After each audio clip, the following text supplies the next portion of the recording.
त्यावर सही ମୁଁ କେବେ ନୁହେଁ ଜଣେ ମାନବୀ ମୋ ପାଖରେ ଏତେ ସହିବା ଶକ୍ତି ଆସିବ କୋଉଠୁ ଆତ୍ମହତ୍ୟା କରିଦିଅନ୍ତି ଯେ ଏ ଛୁଆଟା ମୋ ପାଦରେ ଶିଙ୍କୁଳି ବାନ୍ଧି ଦଉଛି ତମେ ଆତ୍ମହତ୍ୟା କରିଦବ ନହେଲେ ମୁଁ ଏ ଘର ଛାଡ଼ି ଚାଲିଯିବି ଆଖିକୁ ଦିଟା ରାସ୍ତା ଛାଡ଼ିଦେଲେ ମତେ ଆଉ କିଛି ବି ଦେଖାଯାଉ ହେଲେ କାହିଁକି ତମେ ଏ ଘର ଛାଡ଼ି ଚାଲିଯିବାକୁ ଚାହୁଁଛ ବାପା ତମକୁ କିଛି କହିଲେ ନାଇଁ ସେ ମଣିଷ ନୁହନ୍ତି ଦେବତା ତାଙ୍କ ନାଁରେ ମୁଁ ମିଛ କହିଲେ ଡକ୍ଟର ମତେ ଜାଗା ମିଳିବନି ମୁଁ ଏ ଘର ଛାଡ଼ି ଚାଲିଯିବି କେବଳ ତମରି ପାଇଁ ମୋ ପାଇଁ କିନ୍ତୁ କାହିଁକି ମୁଁ ତ ଦୁନିଆ ଆଖିରେ ନଷ୍ଟ ତେଣୁ ମୁଁ ଚାହୁଁନି ତମେ ଦୁନିଆ ଆଖିରେ ନଷ୍ଟ ଜନିତ ହେଇଯାଅ ସହିପାରୁନି ଆସୁ ଏ ଲୋକଙ୍କର ଟାଇ ଠାକୁରେ ମୁଁ ସହିପାରୁନି ଦେଖ ତମେ ଏ ଘର ଛାଡ଼ି ଚାଲିଗଲେ ମୋର କିଛି ଅସୁବିଧା ହେଲେ ମୋ ବାପା ସହିପାରିବେ ଆଉ ସବୁବେଳେ ବି ମୁନା ସହିତ ମୋର ଏମିତି ଗୋଟେ ସମ୍ପର୍କ କରିଦେଲାଣି ଯେ ତାକୁ ଛାଡ଼ି ମୁଁ ଗୋଟେ ମୁହୂର୍ତ୍ତ ବି ବଞ୍ଚି ପାରିବିନି କାହିଁକି ତମେ ମତେ ମାୟା ପଥରେ ବାନ୍ଧିବାକୁ ଚେଷ୍ଟା କରୁଛ ମତେ ଟିକେ ବୁଝୁନା ମୋ ଅଧିକାର କଣ ସେତେବେଳେ କହିଥିଲି ଆଉ ଆଜି ବି କହୁଛି ଅତୀତ ସବୁବେଳେ କଷ୍ଟ ଦିଏ ତମ ନଷ୍ଟ ଅତୀତ ନିଶ୍ଚୟ ପିଠା ପଡ଼ିଛି ଆସୁ ମାନ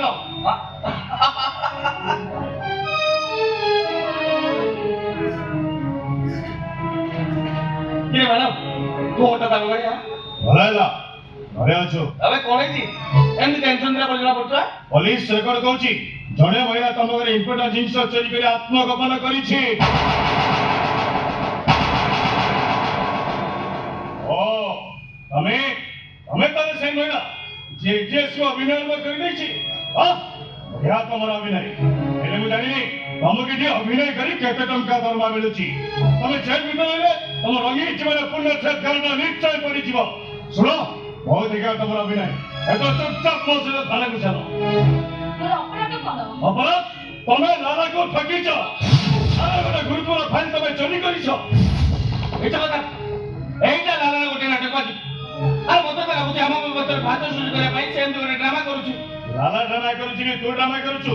ସେ ବିଷୟରେ ମୁଁ ଜାଣିବି କେମିତି ମାନ ଆଉ ତୁ ଲାଲା ପରି ଗୋଟେ ଚରିତ୍ରରେ ନପଡ଼ କଥାରେ ମତେ ଅବିଶ୍ୱାସ କରୁଛୁ ଭୁଲ ଟିକେ ହିସାବ ତ ଆଇନ କରିବ ମତେ ମୋ କାମ କରିବାକୁ ଦେ କାହିଁକିନା ଲାଲା ପ୍ରମାଣ ଦେଇଛି ଇଏ ଲାଲାର ସ୍ତ୍ରୀ ବନେ ଲାଲା ସହିତ ଥିବା ବଡ଼ ବୋଉ ବିଷୟରେ ତମର ଏଇ ଜଏଣ୍ଟ ଫଟୋ ଦେଖ ଅଲଗି ଦେଖ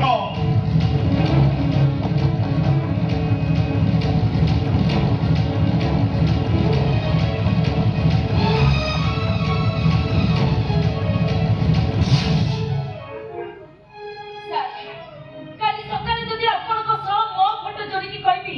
ଆପଣ ମୋ ସ୍ୱାମୀ ବନେ ଆପଣ ସେ କଥାକୁ ସ୍ୱୀକାର କରିଦେବେ ତ ଚୁପଚାପ ମୋ ସହିତ ଥାନା ଯିବେ ତ ତମ ସେବ କୋଚ କାହିଁକି ବନ୍ଦ କରିବ ସେ ସେଥିରେ କିଛି ଭୁଲ କଣ ଆଜି କମ୍ପ୍ୟୁଟର ଯୁଗରେ ଏଇଟା ତ ଅତି ସହଜ ଜଣକୁ ଜଣେ ବଦନାମ କରିବା ପାଇଁ ଯେ କେବେ ସାହାଯ୍ୟ ନେଇପାରିବ ଠିକ ଅଛି ମୁଁ ଯଦି କହୁଛୁ ଲାଲାର ଅଭିଯୋଗ ମିଛ ତାହେଲେ ତମେ କଣ ମ୍ୟାଡମ ସତ କଥା ଡାକ ମୋ ଭାଇକୁ ତମ ମତରେ ସିନ୍ଦୁର ଦେଇନଥିବେ ମୋ ଭାଇକୁ ମ୍ୟାନେଜ କରିବାକୁ ତମେ ଲାଲା ଥିଲା ମନ ହେଇନଥିଲ କାହିଁକି ତମେ ମନରେ ଏତେ ବଡ଼ ମିଛ ଅପବାଦ ମୋ ମୁଣ୍ଡରେ ଲଦି ଦେଉଛ ମୁଁ ତମ ପାଖେ କି ଅପରାଧ କରିଛି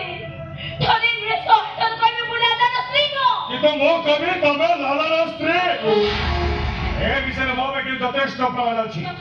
ଅଧିକା ଡ୍ରାମା ନ କରି ଚୁପଚାପ ମୋ ସହିତ ଥାନାକୁ ଚାଲ ଏ ସାଙ୍ଗ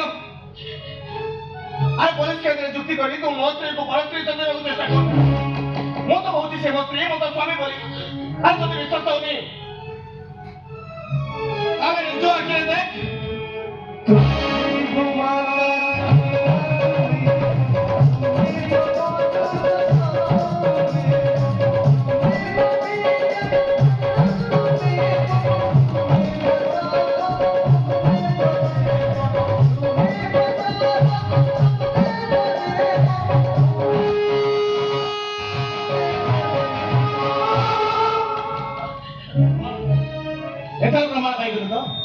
ତ ପାଇଗଲି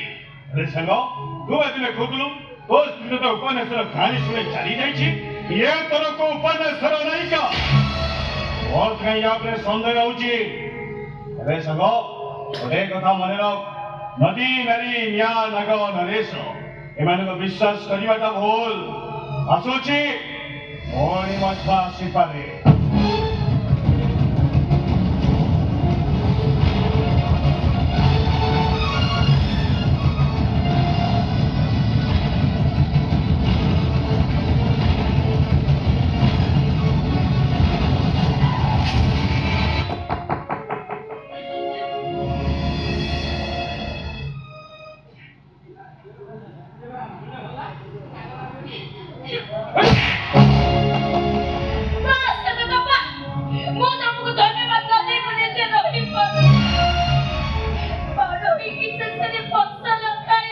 ଜମଦିନ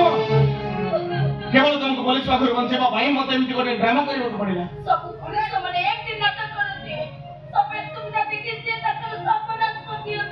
ବନ୍ଦ କହୁଛି ଗୋଟେ ବଡ ପୁରୁଷ ଆଗରେ ତମେ ଯଦି ମତେ ପରକିନି ସଜେଇ ଯାଇପାରିବ ଏବେ ତମେ କୁହ ତମକୁ ରାମଚନ୍ଦ୍ର ଆସନରେ ବସାଇ ପୂଜା କରିବି ନା ରାବଣ କହିକି ଦେଖା କରିବି ନା ଧର୍ମନା ସୁନିଶ୍ଚିତ କରିବି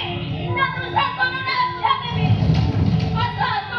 ଦେବତାର ଦାନ କରିଥାଅ ତମ ମନ ଭିତରେ ଜଳୁଥିବା ସବୁ କାମନା ନିଆକୁ ନିଭାଇ ଦିଅ ଆସ ଆସ ଗୋଟେ ଜୀବନ କାହିଁକି